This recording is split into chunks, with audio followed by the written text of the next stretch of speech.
mabuk. Kau ini bukan kelas. Udah saya jawab pertanyaan kamu santai Dinda saja. saya minta data Dinda. Abangnya minta data. Saya akan membacakan data dalam Bible di mana kau tenangkan dirimu. Udah kau tenangkan dirimu. Pernah melihat Bapak, silakan. Udah kau tenangkan dirimu, aku jawab, kau diam aja dulu. Kau yang harus tenangkan dirimu loh Dinda. Ya, silakan data Dinda ya, jangan angan-angan ya. Ada dua poin di sini. Tuhan bisa dilihat atau tidak, Tuhan bisa didengar suaranya atau tidak. Nah sekarang murid-murid Yesus adalah murid yang percaya terhadap Yesus sebagai utusan. Apakah mereka bisa mendengarkan suara Tuhan? Mereka, saya pastikan kepada kamu, saya tutup mata begini nih. Mereka bisa mendengarkan suara Tuhan. Di mana ayatnya? Oke. Di dalam, aku tutup mata diskusi sama kau ya. Aku tutup mata nih ya. Ya. Aku tutuplah mataku nih. Di dalam Markus 9 ayat 7, ketika Yesus mengajak murid-muridnya, 3 orang murid yang bernama Yakobus. Aku tutup mata ya. Aku tutup mata ya. Nih, ya kita buka ya. Ya, Markus buka. 9 nomor 7. Aku tutup mata ini. Aku tutup matanya. Aku tutup mata diskusi sama kau nih ya. Aku tutup matanya. Ya. Aku tutup mata, nggak apa-apa ya. Aku tutup mataku ini. Oke, ya. Di dalam Markus 9 ayat 7, ketika Yesus mengajak murid-muridnya, 3 orang muridnya yang bernama Yakobus, Yohanes dan Petrus naik ke atas bukit untuk berdoa. Ya. Ketika Yesus dan murid-muridnya berdoa, terdengarlah suara dari itu langit yang berbicara dengan 3 murid Yesus. Apa kata suara Tuhan kepada mereka? Inilah anakku yang kukasihi, hanya kepadanya lah aku berkenan, dengarkanlah dia. Sekarang kutanya sama kau, murid-murid Yesus mendengarkan suara Tuhan atau tidak? Kutanya sama kau. Saya jawab ya. Saya jawab. Dia kau anak TK, kau di bukan kelas saya, kau anak TK kau. Saya jawab ya. Saya jawab. Oke, saya jawab ya. Sabar, diam dia. Aku tutup mata diskusi sama kau, aku tutup mata aja. Aku tutup mata gini ya. Sama aku tutup mata gini diskusi sama kau tuh. Dinda, jangan kejang-kejang. Aku tutup mata nih, lanjut. Tutup matanya tutup. Dimit dulu Dinda ya. Dimit dulu ya. Oke. Dari narasi yang disampaikan sama si Jeki ya, dan cocokmologi yang disampaikan sama dia, tanpa sadar dia telah menjatuhkan Yesus, jatuh dia. Dia telah merendahkan Yesus. Yesus sendiri nggak pernah dengar suara Bapaknya. Yesus sendiri nggak pernah melihat Bapaknya, tapi murid-murid pernah mendengar suara Bapaknya. Yang sekarang jadi utusan siapa? Yesus atau murid-murid? Coba lah, dia mengatakan dalam Markus 9 nomor 7, datanya itu sama dengan Matius 3 nomor 17. Di mana terdengar suara Bapak pada saat itu mengatakan, inilah anakku kasih, kepadanya aku berkenan. Cuma dalam Markus 9 nomor 7 disempurnakan dengan perkataan, dengarkanlah dia. Markus 9 nomor 7. Gitu loh. Berarti murid-murid lebih hebat daripada Yesus. Yesus nggak bisa dengar suara Bapak, lah murid bisa mendengar suara Bapak. Yang jadi utusan itu siapa? Yesus atau murid-murid? Itu yang kedua. Yang pertama, yang kedua, konsekuensinya itu berarti Yesus berdusta dalam Yohanes 5:37. Dia sendiri yang mengatakan, Bapak tidak bisa terlihat, suaranya tidak bisa terdengar. Lalu murid-murid mendengar suara Bapak, berarti Yesus berbohong. Yang ketiga, 1 Timotius 6 nomor 16 ini. 1 Timotius 6 nomor 16. Paulus pun berbohong. Nih. Banyak yang bohong ternyata. Dialah satu-satunya yang tidak takluk pada maut, bersemayam dalam terang yang tak terhampiri. Seorang pun tak pernah melihat dia, dan memang manusia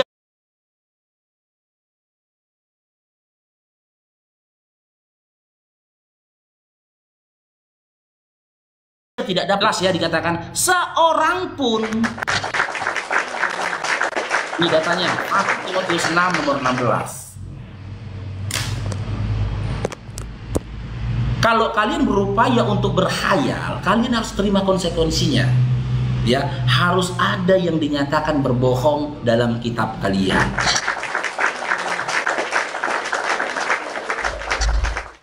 Hayalan saja. Hayalan saja.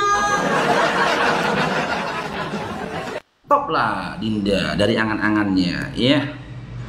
Kita naikkan lagi pasien berikutnya, ada si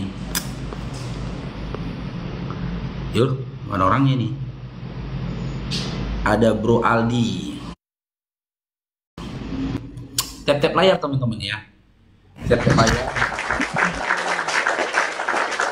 Halo, Bro Aldi. Halo, Bang. Aldi. Iya. Ya, Islam Kristen. Kristen. Oke, saya lihat dulu. Ini belum bisa on cam ya. Cair dong diberkati Bang Fadil. Kamu punya dua pilihan, Dinda. Kita kaji temanya atau Dinda bertanya setelah itu turun. Tapi poin terpenting ya saya sampaikan dalam sebuah lagu supaya jangan rungkat komal kita. Dinda jangan marah-marah. Nanti di sudut babi dewasa. Dinda tolong pakai akalnya. Ini komalku bukan gereja. Pilih mana, Dinda? Pergi dengarin suara abang yang merdu gitu lah. Kaji tema atau Dinda bertanya, pilih mana? Teman-teman tap layar teman-teman ya, tap layar referensi. Iya, bertanya boleh, tapi siap bertanya turun ya, karena kamu tidak on cam Dinda ya. Oh gitu. Baik. Ya, jadi pertanyaan saya begini, Bang. Adanya Kristen atau pengikut Kristus itu di abad ke-1. Terus di abad ke-7 lahirlah Muslim dengan ajaran Nabi Muhammad. Cair dong diberkati Bang Siti Smil. Jaraknya 600 atau 700 tahun ini.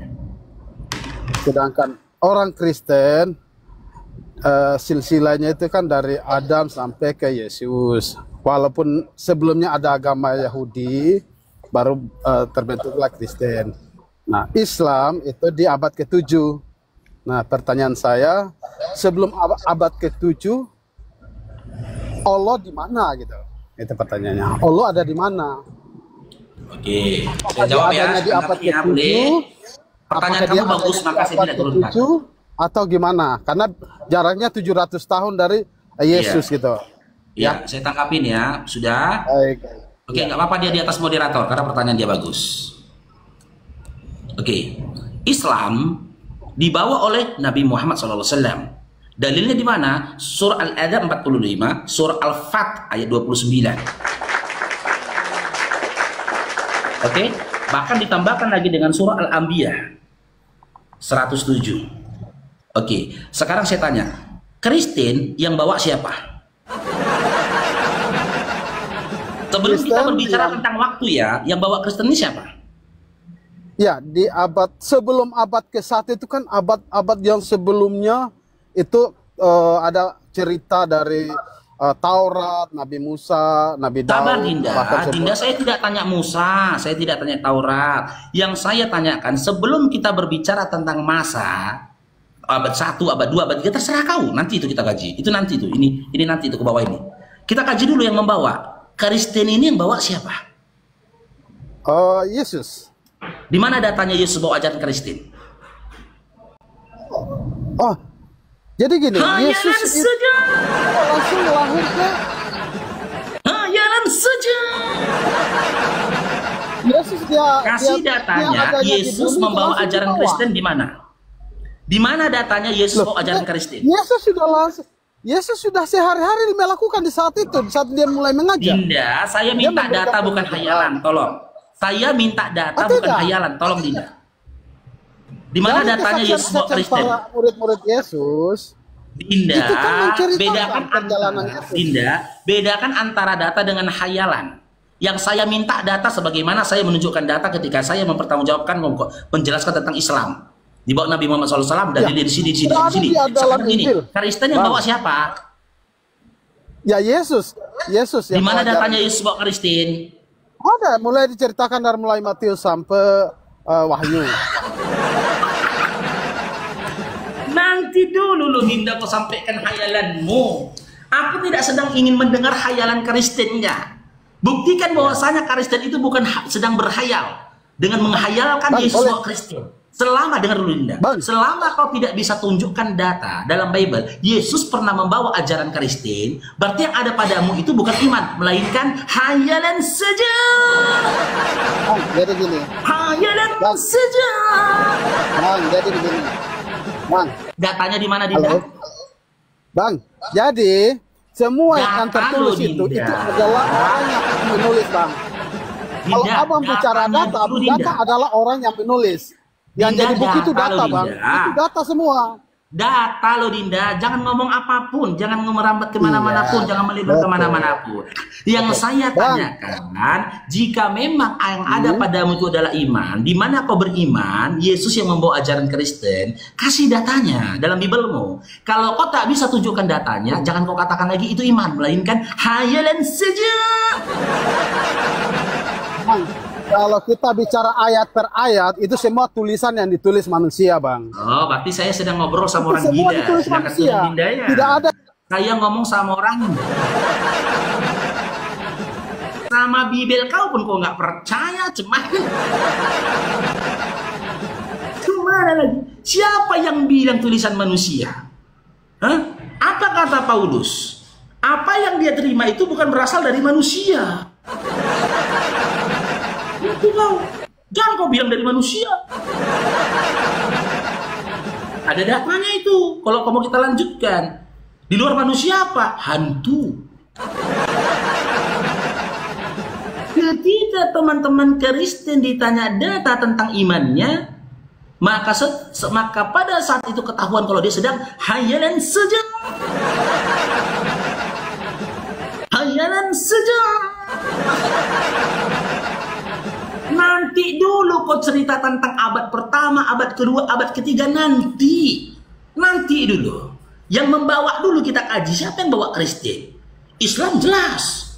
Nabi Muhammad SAW membawanya. Banyak data bisa kau kasih sama aku. Itu masuk kasih 3. Aku bisa kasih kau data 7 lagi. Data yang lain.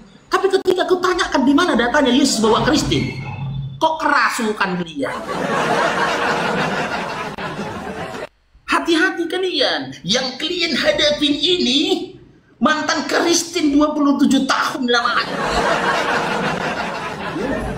Berat ini dilawan teman-teman. Berat.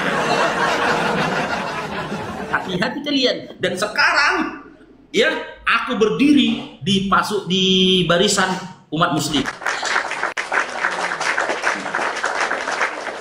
Mau kau fitnah agamaku? Huh? Mau kau lol agamaku? Huh? Mau kau framing agamaku? Aku lawanmu.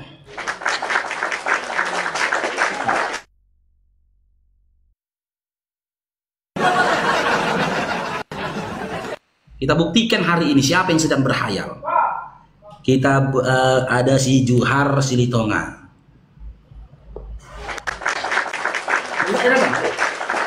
Enggak. Minyak. Belum. Oke, Johar Silitonga, selamat bergabung.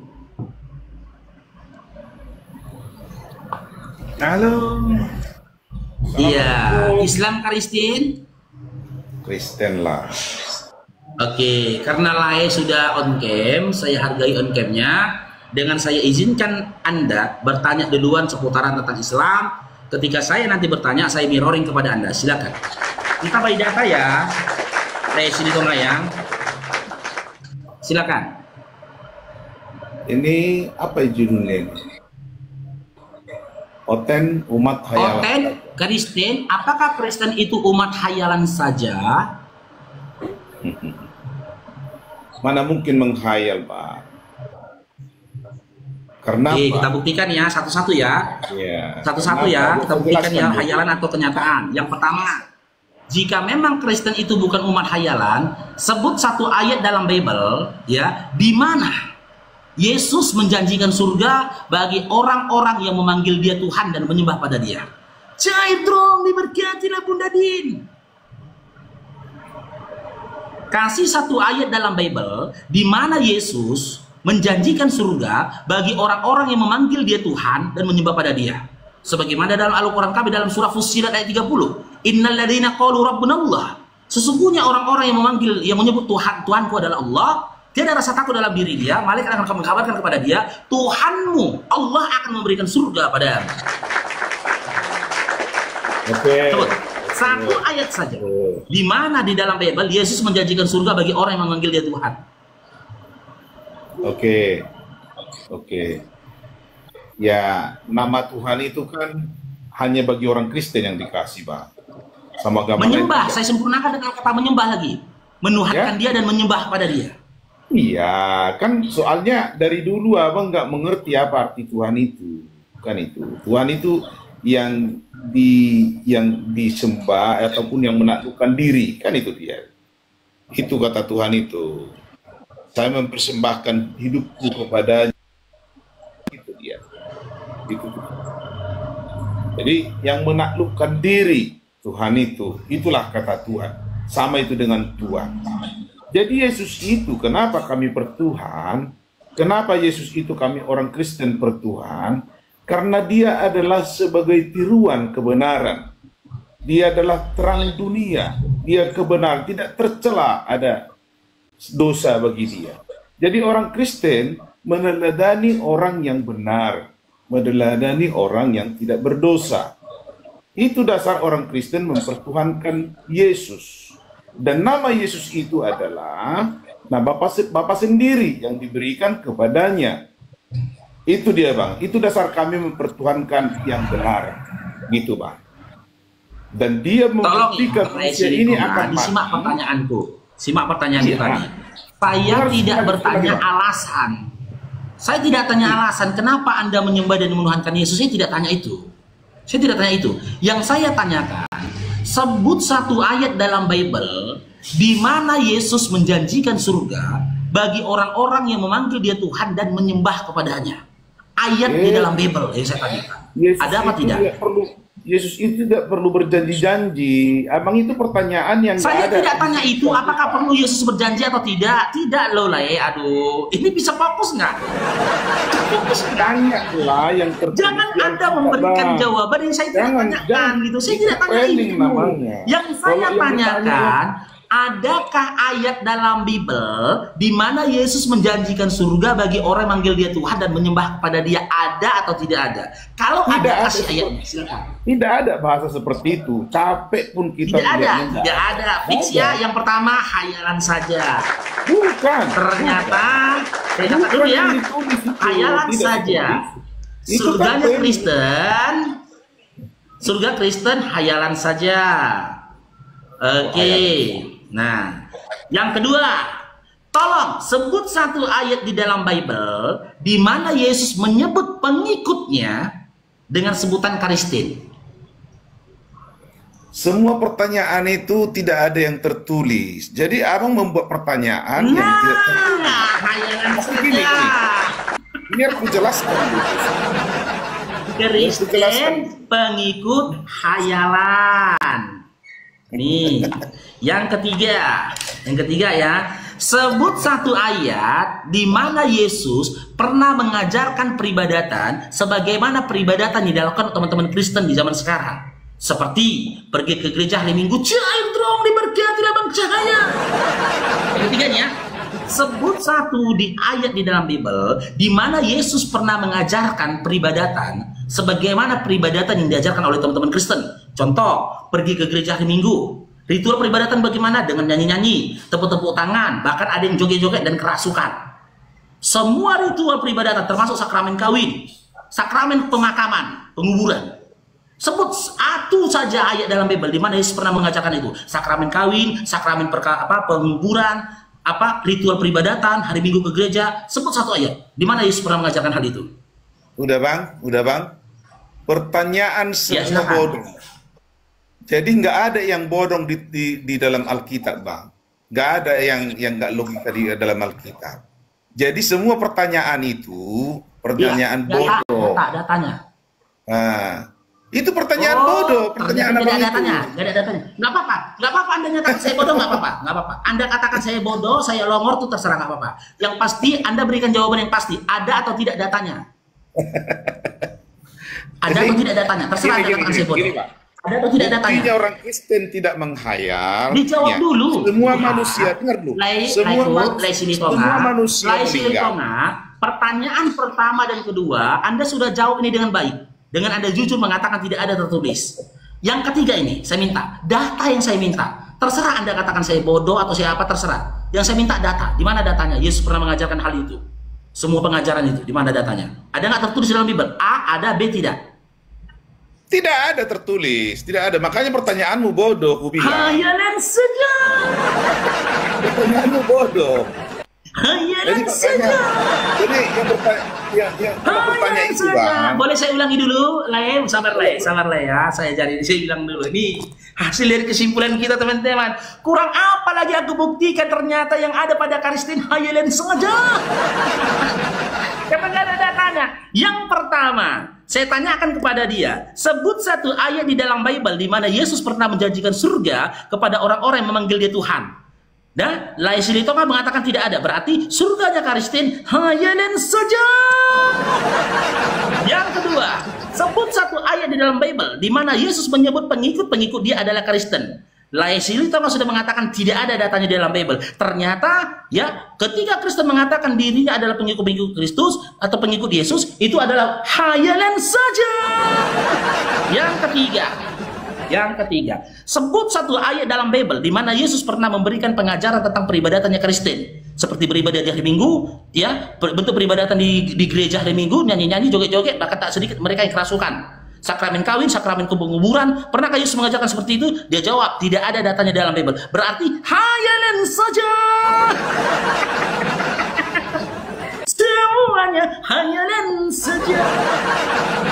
Tapi selaku warga negara yang baik dan saling bertoleransi, hari ini kita kasih kesempatan buat Laisili Tonga untuk menyampaikan kepada kita hayalannya. Ingat teman-teman ya, hayalan ini hanya sebatas hayalan, gak perlu dimasukkan ke hati, apalagi dimasukkan ke telinga. Ya, kita kasih Laisili Tonga untuk menyampaikan hayalannya. Silakan Lai, sampaikan hayalannya, saya mute. Oke Bang, makasih Bang, Ya, jadi kita kalau mau belajar Bang, belajar. Kalau Abang nggak tahu, ya kita mengajar gitu. Jadi semua kalau orang Kristen itu tidak memang hayalan, tidak. Secara logika manusia bangkit, manusia hidup, mati dan bangkit kembali. Dari kebangkitan itulah manusia itu berhak hidup di kerajaan maut atau di kerajaan terang. Yaitu terang itu di kerajaan kebenaran, yaitu surga, maut itu adalah neraka. Jadi itulah buktinya Yesus hidup, mati, dan bangkit kembali.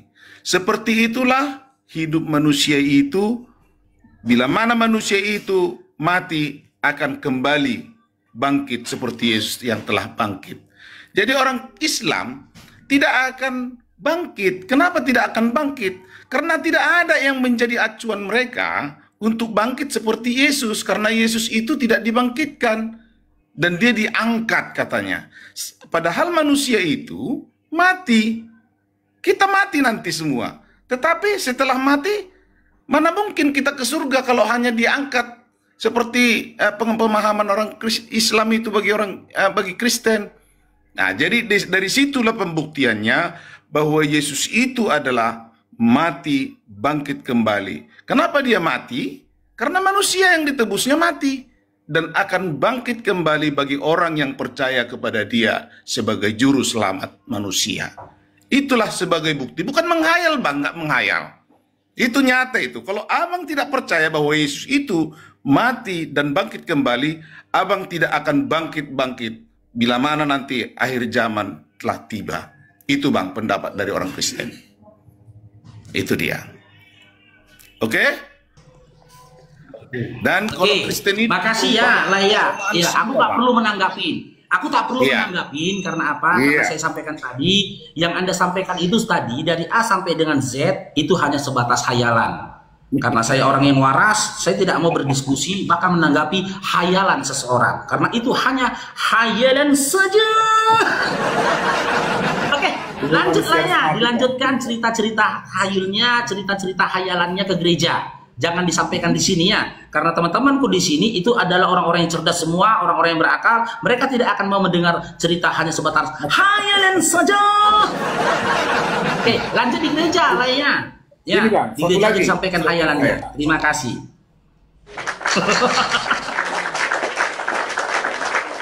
Ngapain kita tanggapin hayalan, Bang? Coba lo.